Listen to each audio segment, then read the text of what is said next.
Hello students, welcome to my channel CWC chemistry with concept. आज के इस video में हम class 11 chapter chemical bonding and molecular structure का topic lattice energy and bond Haber cycle के बारे में पढ़ेंगे। जब भी हम आयनिक बॉन्ड के फॉर्मेशन की बात करते हैं या फिर कोई भी आयनिक कंपाउंड बनता है तो उस समय हमें लैटिस एनर्जी वाला टर्म देखने को मिलता है। कौन कौन से फैक्टर्स है जिन पर ये एनर्जी डिपेंड करती है और वो फैक्टर्स इसको कैसे अफेक्ट करते हैं वो बच्चों हम आगे आने वाली स्लाइड्स में पढ़ेंगे।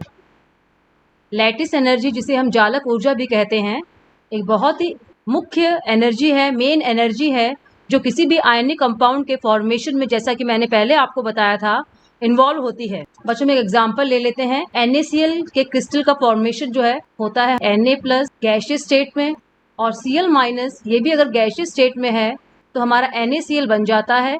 ये हमारा सॉलिड स्टेट में होता है। इस समय जो एनर्जी इन्वॉल्व होती है, इस समय जो एनर्जी निकलती है बच्चों, उसको हम लैटिस एनर्जी कहते हैं। अब ये बच्चों आपस में कंबाइन क्यों करते हैं Na+ और Cl-? जब ये आपस में कंबाइन करते हैं तो बच्चों ये स्टेबल हो जाते हैं। जब कोई कंपाउंड स्टेबल हो जाता है तो उसकी एनर्जी बच्चों कम हो जाती है। हम कह सकते हैं कि कोई भी सिस्टम अगर स्टेबल है तो उसकी एनर्जी कम हो जाती है। जब एनर्जी मिनिमम होती है तभी कोई सिस्टम स्टेबल होता है। इसका मतलब यहाँ पे एनर्जी बच्चों लूज हो रही है, निकल रही है। मिनिमम एनर्जी में ही कोई सिस्टम स्टेबल होता है। अब क्योंकि जो गैसियस आयंस थे इनसे सॉलिड NaCl का फॉर्मेशन हो रहा है जो कि स्टेबल है, इसलिए लैटिस एनर्जी जो है वो निकलती है। तो हम कह सकते हैं लैटिस एनर्जी वह एनर्जी है जो 1 मोल NaCl सॉलिड के फॉर्मेशन Na+ और Cl- गैसियस फॉर्म में से तब जो एनर्जी निकलती है उस एनर्जी को हम बच्चों लैटिस एनर्जी कहते हैं। एक तरीका और है बच्चों इसको कहने का, जब गैसियस कैटायन और गैसियस एनायन जो है आपस में कंबाइन करके 1 मोल NaCl या किसी और आयनिक कंपाउंड का फॉर्मेशन करते हैं तो सिस्टम स्टेबल हो जाता है और एनर्जी निकलती है। इसी एनर्जी को जो निकलती है उसे हम लैटिस एनर्जी कहते हैं। एक जालक बन रहा है, लैटिस मतलब बच्चों 3D स्ट्रक्चर बन रहा है। यहाँ सॉलिड जो NaCl है वो 3D स्ट्रक्चर में हमें दिखाई देता है। त्रिविम संरचना जो होती है इसकी वो हमें देखने को मिलती है, जिसे हम लैटिस कहते हैं, जालक। एक तरीका और है बच्चों इसको समझने का, हम कह सकते हैं कि जब Na+ और Cl- ने कंबाइन किया और NaCl का फॉर्मेशन हुआ तो हमारी लैटिस एनर्जी निकली। एनर्जी जितनी ज्यादा निकलेगी सिस्टम उतना ही स्टेबल होगा। इसको हम ऐसे भी कह सकते हैं कि अगर NaCl के फॉर्मेशन में ज्यादा एनर्जी निकल रही है, इसका मतलब जब NaCl ब्रेक होगा, NaCl का बॉन्ड टूटेगा तो हमें उतनी ही एनर्जी देनी पड़ेगी। इसका मतलब Na और Cl के बीच का बॉन्ड जो है वो बहुत स्ट्रांग है, इसलिए हमें ज्यादा एनर्जी देनी पड़ रही है। फॉर्मेशन में ज्यादा एनर्जी निकली और जब ये बॉन्ड ब्रेक करेंगे हम NaCl का तो हमें ज्यादा एनर्जी ही देनी पड़ेगी। तो जितनी एनर्जी हमारी रिलीज होती है बच्चों उतनी ही एनर्जी हमारी रिक्वायर्ड होती है जब NaCl के बॉन्ड टूटते हैं। अब लैटिस एनर्जी जो होती है बच्चों, इसको हम डायरेक्टली मेथड है कोई भी नहीं है इसको डिटरमाइन करने का। इसको पता करने के लिए कोई भी डायरेक्ट मेथड नहीं है।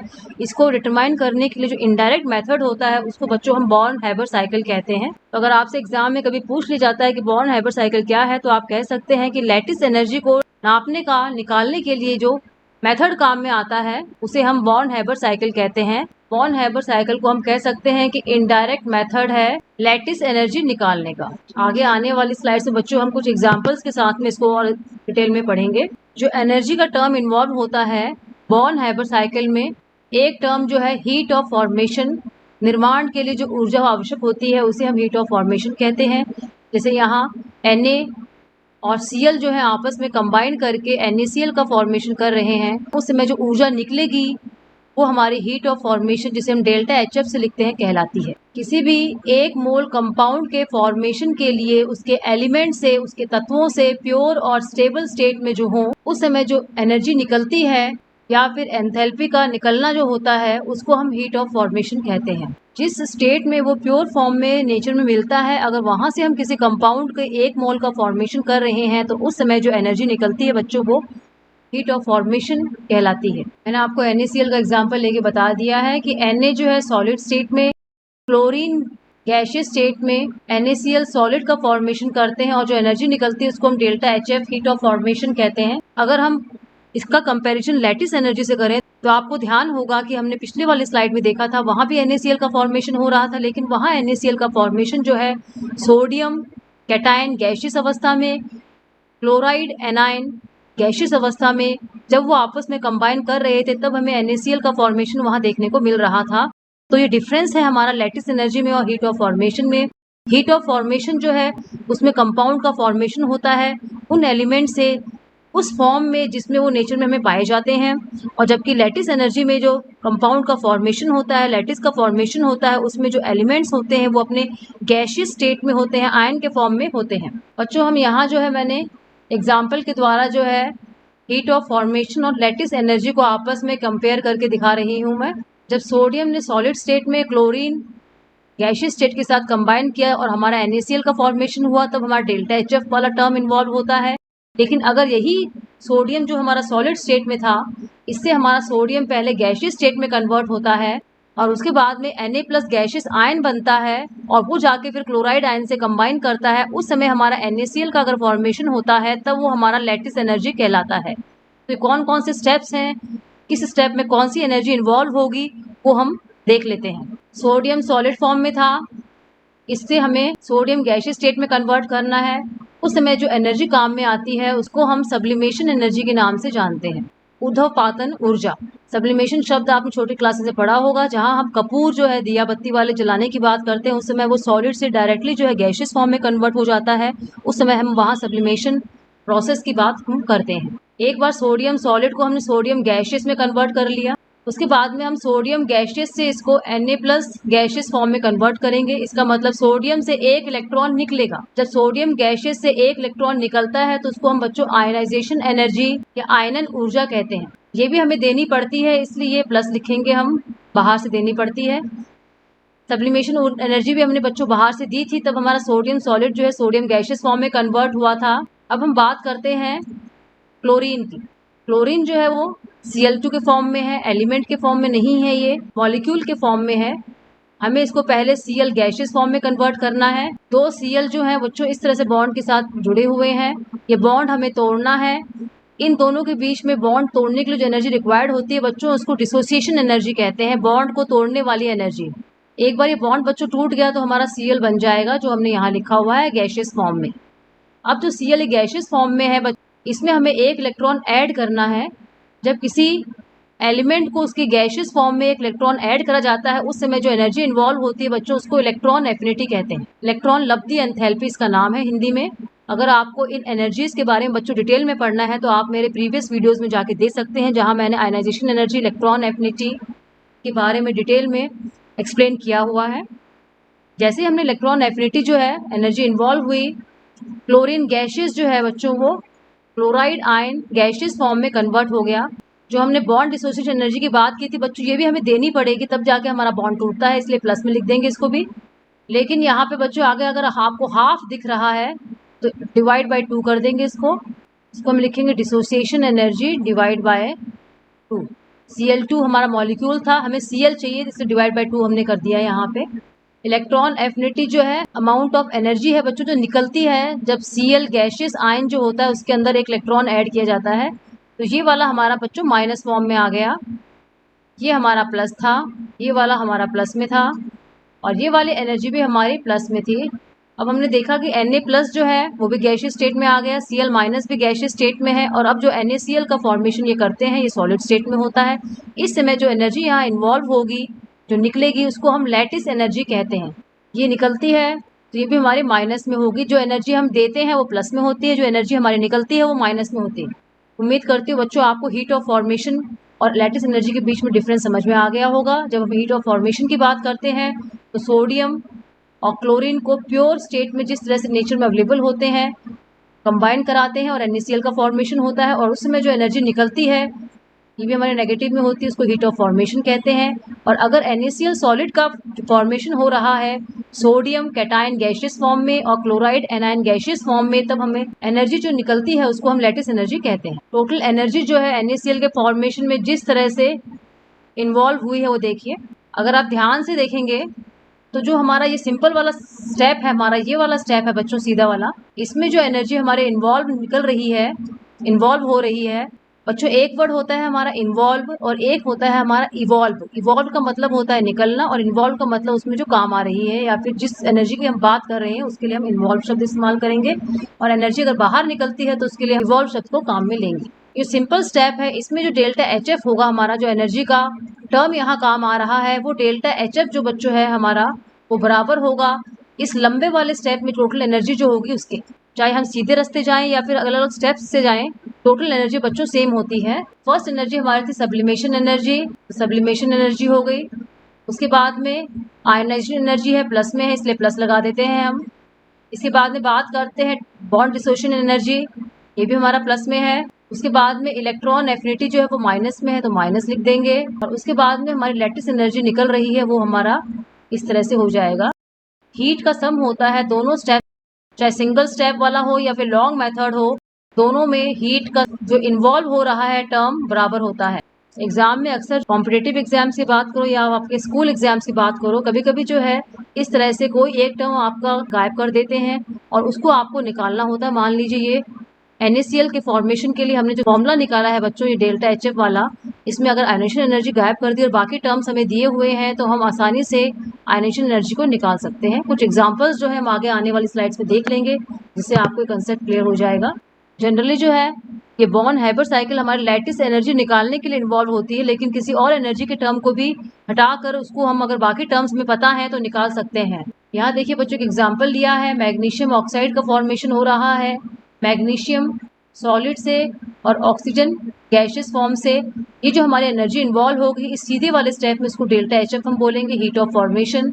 इसी को अगर हम लॉन्ग स्टेप से, लॉन्ग मेथड से हम करेंगे MgO का फॉर्मेशन, तो हमारी जो एनर्जी इन्वॉल्व होगी इसको हम लैटिस एनर्जी कहेंगे। कैसे निकालेंगे वो देखिए। Mg सॉलिड स्टेट में है, इसको हम गैशियस स्टेट में कन्वर्ट करेंगे। इस समय जो एनर्जी काम में आएगी, हमने पिछली स्लाइड्स में देखा है कि सब्लिमेशन एनर्जी से हम कहते हैं। इसमें से फिर एक इलेक्ट्रॉन निकाल देंगे तो ये हमारा Mg प्लस हो जाएगा। इस समय जो एनर्जी काम में आएगी बच्चों, उसे हम आयनाइजेशन एनर्जी कहते हैं। अगर आपने यहाँ ध्यान से देखा होगा जो हमारा MgO होता है, इसमें Mg का ऑक्सीडेशन नंबर +2 है। Mg जो है +2 ऑक्सीडेशन स्टेट में है और O जो है -2 ऑक्सीडेशन स्टेट में है। अब इस Mg प्लस में से हमें एक इलेक्ट्रॉन और निकालना पड़ेगा, तब जाकर हमारा ये Mg +2 होगा। इसको हम आयनाइजेशन एनर्जी फर्स्ट कह देंगे। एक इलेक्ट्रॉन और निकालने के लिए जो हमारी आयनाइजेशन एनर्जी रिक्वायर्ड हुई थी उसको हम IE2 लिख देंगे। ये हमारे प्लस में होता है, ये भी हमारा एनर्जी देनी पड़ती है इसलिए प्लस में है। सबलेशन एनर्जी भी हमें देनी पड़ती है इसलिए ये भी हमारा प्लस में ही है। अब हम ऑक्सीजन की बात करते हैं। ऑक्सीजन के बीच के बॉन्ड को तोड़ने के लिए जो एनर्जी हमें देनी पड़ेगी वो हमारी होगी डिसोसिएशन एनर्जी, DE लिख रही हूँ, इसको डिवाइड बाई 2 हो जाएगा ये, क्योंकि हाफ लिखा हुआ है आगे, यहाँ पे देखिए हाफ मोल है इसलिए मैंने डिवाइड बाई 2 कर दिया है। हमारा ऑक्सीजन गैसियस स्टेट में मिल गया। एक इलेक्ट्रॉन इसको दे देंगे। इलेक्ट्रॉन देने के लिए जो एनर्जी रिलीज होती है उसको हम बोलते हैं इलेक्ट्रॉन एफिनिटी। तो ये हमारा O- हो गया गैसियस स्टेट में, लेकिन हमें O-2 चाहिए। अब इस O- बच्चों इलेक्ट्रॉन हम और देंगे, ऐड करेंगे, तब हमारा O- गैसियस फॉर्म में हमें मिलेगा। इसमें जो हमें एनर्जी रिक्वायरमेंट होगा, हमारा एनर्जी इन्वॉल्व होगी, उसे हम इलेक्ट्रॉन एफिनिटी कहते हैं। अब बच्चों एक प्रॉब्लम जो यहाँ आती है, इसको हम प्लस में लिखेंगे या माइनस में लिखेंगे वो देखिए। जब हमने ऑक्सीजन को एक इलेक्ट्रॉन दिया उस समय जो हमारी एनर्जी बच्चों निकली थी उसको हम इलेक्ट्रॉन एफिनिटी कह रहे थे। लेकिन अब दूसरा इलेक्ट्रॉन अगर इस O- को हम देंगे उस समय, क्योंकि यहाँ माइनस का निशान है ऊपर, आने वाला इलेक्ट्रॉन भी माइनस का है, दोनों के बीच में रिपल्शन होगा, हमें जबरदस्ती जो है एक इलेक्ट्रॉन O- में ऐड करना होगा। इस समय हमें बाहर से एनर्जी देनी पड़ेगी, इसलिए सेकेंड इलेक्ट्रॉन एफिनिटी जो होती है बच्चों वो हमेशा पॉजिटिव होती है। तो यहाँ हम इलेक्ट्रॉन एफिनिटी को बच्चों ध्यान से देखेंगे, प्लस का निशान लिखेंगे, क्योंकि O- के अंदर एक इलेक्ट्रॉन और डालना बहुत मुश्किल है, दोनों के बीच में रिपल्शन होगा और हमें एनर्जी बाहर से देनी पड़ेगी। अब जो है Mg+2 और O-2 कंबाइन करके हमारा MgO का फॉर्मेशन करेंगे और इस समय जो एनर्जी बच्चों हमारे निकलेगी उसको हम लैटिस एनर्जी बोलते हैं। ये निकलती है इसलिए माइनस लिखेंगे हम। अब टोटल एनर्जी को लिख लेंगे हम, हमारा बराबर हो जाएगा sublimation energy plus ionization energy first, ionization energy second, plus है इसलिए प्लस लगाया मैंने आगे। डिसोसिएशन एनर्जी बच्चों हमारे प्लस में है इसलिए मैं प्लस लगा रही हूँ वहाँ पे, डिवाइड बाई 2 हो जाएगा। इलेक्ट्रॉन एफिनिटी फर्स्ट जो है हमारी माइनस में है, इस इलेक्ट्रॉन एफिनिटी फर्स्ट माइनस लिख दिया। उसके बाद बच्चों जो इलेक्ट्रॉन एफिनिटी सेकेंड जो है हमारी प्लस में, इसलिए मैंने प्लस का निशान लगाया है। और लास्ट में जो एनर्जी इन्वॉल्व हो रही है, लैटिस एनर्जी निकल रही है, माइनस में है, तो हमारा इस तरह से फॉर्मूला निकल जाएगा। MgO के फॉर्मेशन के लिए जो एनर्जी इन्वॉल्व हो रही हैं वो सारी एनर्जीज मैंने उनके निशान के साथ प्लस और माइनस के साथ मैंने लिख दी है। अगर एनर्जी निकलती है तो निशान हमारा माइनस का होगा, अगर उस रिएक्शन के लिए, उस स्टेप के लिए एनर्जी की रिक्वायरमेंट होती है तो निशान हमारा प्लस का होगा।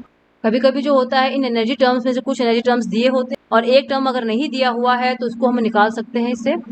तो बच्चों इसको हम बॉन्ड हैबर साइकिल कहते हैं कि प्रोसेस जो है एक सिंगल स्टेप में भी हो सकता है, और अगर इस तरह से होता है और वही प्रोडक्ट हमें देखने को मिलता है, तो ये वाली जो साइकिल है हमारी, इसको बच्चों बोलते हैं बॉन्ड हैबर साइकिल।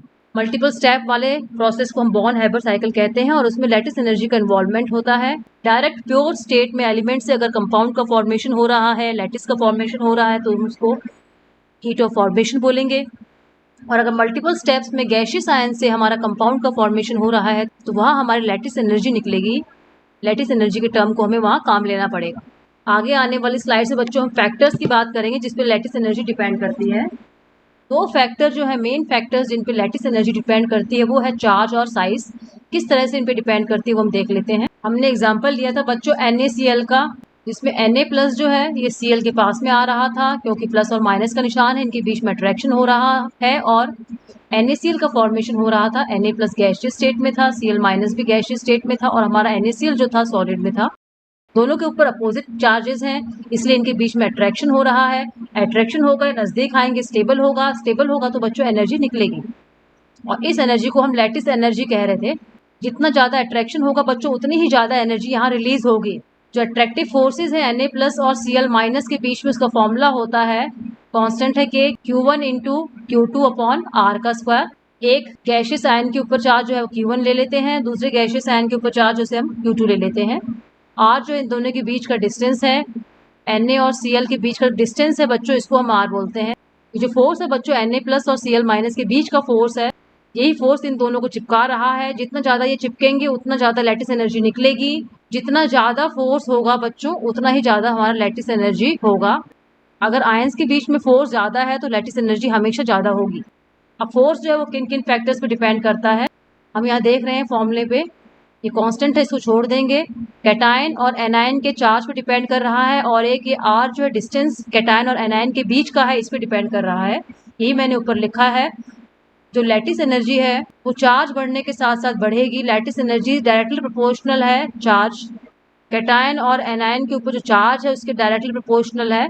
कैटायन और एनायन पे अगर चार्ज ज़्यादा होगा तो लैटिस एनर्जी ज़्यादा होगी। इसको हम इस तरह भी लिख सकते हैं, ये हमारा कैटायन का चार्ज हो गया, ये हमारा एनायन का चार्ज हो गया। दूसरा फैक्टर हम इस फॉर्मूले में देखेंगे कि F जो है वो इस डिस्टेंस से भी रिलेटेड है। अब डिस्टेंस जो है, हम कौन से डिस्टेंस की बात करेंगे वो देखिए। हम Na प्लस और Cl माइनस आयंस की बात कर रहे हैं। इनके बीच में डिस्टेंस हम कैसे काउंट करेंगे। अगर छोटा साइज है आयंस का, जैसे यहाँ मैं लिख रही हूँ, तो इनके बीच का डिस्टेंस बच्चों कम होगा। अगर साइज बड़ा है आयन का, जैसे यहाँ है, तो इनके बीच का डिस्टेंस ज़्यादा होगा। तो हमारा डिस्टेंस जो होता है वो साइज से डायरेक्टली प्रोपोर्शनल होता है। तो हम कह सकते हैं कि साइज आयन का अगर ज़्यादा होगा तो हमारा डिस्टेंस जो है वो ज़्यादा होगा। यहाँ हम देखेंगे फॉर्मूले में डिस्टेंस जितना बढ़ेगा बच्चों, फोर्स उतना ही कम हो जाएगा। तो हम कह सकते हैं कि डिस्टेंस अगर बढ़ता है तो हमारा फोर्स कम हो जाता है।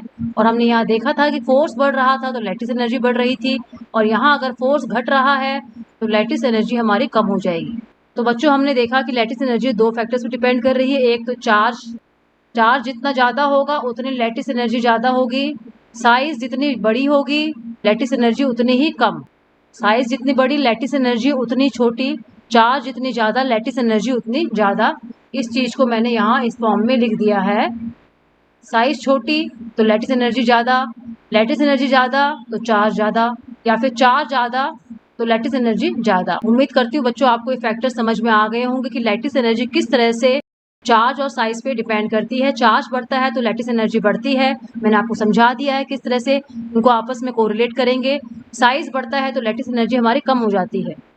कुछ एग्जांपल्स हम देख लेते हैं कि MgF, AlF3, NaF, इनको हमें आपस में कंपेयर करना है किसकी लैटिस एनर्जी ज़्यादा है। तीनों आयनिक कंपाउंड है बच्चों। आयनिक कंपाउंड मैंने आपको बताया था वो कंपाउंड होते हैं जिनमें मेटल और नॉन मेटल के बीच में बॉन्ड का फॉर्मेशन होता है। एक मेटल होता है, एक नॉन मेटल होता है।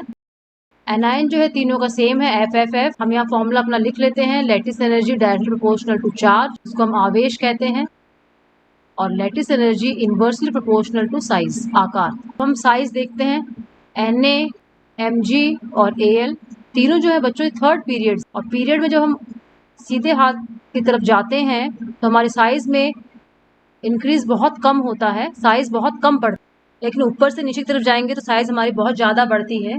क्योंकि कक्षक बढ़ जाते हैं इसलिए साइज बढ़ जाती है, पीरियड में धीमे धीमे बढ़ती है और ग्रुप में ज्यादा बढ़ती है। तो बच्चों यहाँ हमें साइज नहीं देखनी है। अब हम बात करेंगे चार्ज। चार्ज जितना ज्यादा बच्चों लैटिस एनर्जी उतनी ही ज्यादा होगी हमारी। तो 1 नंबर इसको मिल जाएगा, 2 नंबर इसको मिल जाएगा और 3 नंबर हमारा इसको मिल जाएगा लैटिस एनर्जी के लिए। इसकी लैटिस एनर्जी ज्यादा है MgF2 से और इसकी लैटिस एनर्जी ज्यादा है NaF से। एक एग्जांपल और देखिए, Na2O Al2O3 MgO। एनायन जो है ऋणायन तीनों में सेम है। अभी हमने ऊपर एग्जांपल में देखा था कि सोडियम और एल्युमिनियम जो है बच्चों पास पास में है, इसलिए हम यहाँ साइज नहीं देखेंगे। अब हम बात करेंगे बच्चों चार्ज की। Na के ऊपर चार्ज जो है प्लस का है, Al के ऊपर चार्ज जो है बच्चों +3 का है, Mg के ऊपर चार्ज जो है बच्चों +2 है। तो सबसे ज्यादा चार्ज होगा Al2O3 पर, क्योंकि यहाँ Al पे +3 का चार्ज है, तो लैटिस एनर्जी ज्यादा होगी Al2O3 की। उसके बाद में हमारी हो जाएगी MgO की और फिर लास्ट में Na2O आ जाएगा। चार्ज बढ़ेगा तो लैटिस एनर्जी बढ़ेगी। Li3n Li2O एग्जाम्पल है। इसमें बच्चों कैटाइन सेम है दोनों का, एनायन जो है अलग अलग है, लिथियम नाइट्राइड और लिथियम ऑक्साइड है। ये मेटल सेम है इनका। ऑक्सीजन और नाइट्रोजन जो है बच्चों अगल बगल में होते हैं। हमारे जो बच्चों नाइट्रोजन और ऑक्सीजन है वो अगल बगल में है, इसलिए इनकी साइज हमें नहीं देखनी है। दोनों की साइज में कुछ ज्यादा डिफरेंस हमें देखने को नहीं मिलेगा। चार्ज देखते हैं बच्चों, इसका N3- है इस पे चार्ज और इस पे O2- है। जितना ज्यादा चार्ज होगा लैटिस एनर्जी उतनी ही ज्यादा होगी। तो हमारा Li3n जो है इसकी लैटिस एनर्जी ज्यादा है Li2O के कंपैरिजन में। KCl NaCl है, दोनों का एनायन सेम है, मेटल अलग अलग है इनका, एक का पोटेशियम है एक का सोडियम है। Na और पोटेशियम जो है बच्चों ऊपर नीचे हैं। दोनों पे चार्ज अगर देखते हैं तो पोटेशियम पे भी प्लस का निशान है और सोडियम पे भी प्लस का निशान है, दोनों पे 1 चार्ज है प्लस का। चार्ज हम यहाँ नहीं देखेंगे। अब बच्चों बात करेंगे साइज। हमें पता है कि ग्रुप में नीचे जाने पे साइज बढ़ती है बच्चों, तो इसका मतलब पोटेशियम का साइज जो है सोडियम की साइज से बड़ा है। साइज बड़ा होगा तो उसकी लैटिस एनर्जी कम होगी, तो NaCl की लैटिस एनर्जी जो है KCl से ज़्यादा होगी। एक एग्जांपल और देखिए, NaCl NaF NaBr। यहाँ मेटल जो है तीनों का सेम है। इसमें भी हम बच्चों ग्रुप देखेंगे। हमें पता है फ्लोरीन क्लोरीन ब्रोमीन जो है तीनों एक ही ग्रुप में है। फ्लोरीन क्लोरीन ब्रोमीन इस तरह से हमारे ग्रुप में आते हैं। ऊपर से नीचे जाने पे साइज जो है हमारी बढ़ती है। ब्रोमीन का साइज सबसे बड़ा है, तो NaBr की लैटिस एनर्जी बच्चों सबसे कम हो जाएगी। इसके बाद में NaCl आएगा यहाँ पे और सबसे ज्यादा लैटिस एनर्जी जो होगी हमारे बच्चों NaF की होगी। एक एग्जांपल और देखिए, NaF और MgCl2 की लैटिस एनर्जी को हमें कंपेयर करना है। Mg के ऊपर +2 का निशान है, Na पे +1 का है, ये -1 है, क्लोरीन पे माइनस है। Na और Mg बच्चों हमारे अगल बगल में है, तो इनकी साइज को हम कंसिडर नहीं करेंगे। Na पे +1 का निशान है, Mg पे +2 का निशान है, तो चार्ज का डिफरेंस है। चार्ज के कंपैरिजन में तो MgCl2 का लैटिस एनर्जी हमारी NaF से ज़्यादा होनी चाहिए चार्ज के बेसिस पे। लेकिन जब हम फ्लोरीन और क्लोरीन को कंपैरिजन करेंगे, जब हम साइज की बात करते हैं तो क्लोरीन की साइज बड़ी है फ्लोरीन के कंपैरिजन में, तो इसका मतलब क्लोरीन की साइज अगर बड़ी है तो इसका मतलब MgCl2 की साइज के बेसिस पे लैटिस एनर्जी कम है। अब हमें देखेंगे कि चार्ज के बेसिस पे आंसर हमारा अलग आ रहा है और साइज के बेसिस पे हमारा आंसर जो है वो अलग आ रहा है। ऐसे केस में जब हमें दो कॉन्ट्राडिक्टरी सिचुएशन देखने को मिले तो हमें हमेशा चार्ज को है कंसिडर करना है और हमारा एग्जैक्ट आंसर ये हो जाएगा। उस समय हमें साइज को नहीं देखना है, चार्ज से जो हमारा आंसर आएगा वही हमारा सही आंसर होगा। उम्मीद करती हूँ बच्चों आपको लैटिस एनर्जी समझ में आ गई होगी, फैक्टर्स जो अफेक्ट करते हैं इसको वो भी समझ में आ गए होंगे। आपको वीडियो अच्छा लगे तो लाइक कीजिएगा, अपने फ्रेंड्स को शेयर कीजिएगा। जो लोग पहली बार मेरे वीडियोस को देख रहे हैं चैनल को सब्सक्राइब कर दीजिए, बेल आइकन को प्रेस कर देंगे तो आपको आगे आने वाले वीडियोस के नोटिफिकेशंस टाइमली मिल जाएंगे। थैंक यू बच्चों।